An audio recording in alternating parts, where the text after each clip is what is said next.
Lekin bir safar kechirsanglar bo'lsa kerak. Chunki menga buni sovg'a qilishganda, katta kelsaymikan deb o'yladim-da.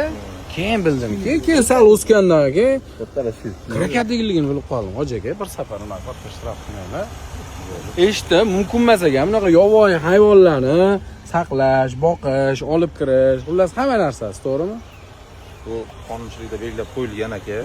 Ya'ni o'sha krokodillar, timsoh oilasiga kirganligi sababli ularni saqlash, boqish va nima deydi, yirtqich hayvonlarni uyda saqlash umuman mumkin emas. Bu tegishli qarorlar asosida tasdiqlab qo'yilganda, shu sababli holat Zooparkka olib ketisharkan. Buni ismi Momiq, xudo xolisi katta bo'lganda Momiq.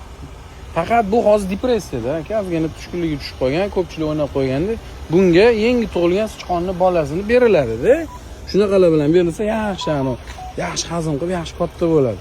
Yaxshi qarabsizlar, aka. Hozir indinda shu o'zini mutaxassislari aka hozir buni qabul qilib olishadi. Biz akt asosida zooparkka topshiramiz va o'zi indinda shu hayvon sog'lig'i bo'yicha mutaxassis hisoblanadi. Ya'ni umurtqali hayvonlar bo'yicha buni mutaxassislar parvarishi bo'yicha deb o'zini ishlarini olib borishadi. Shunaqa.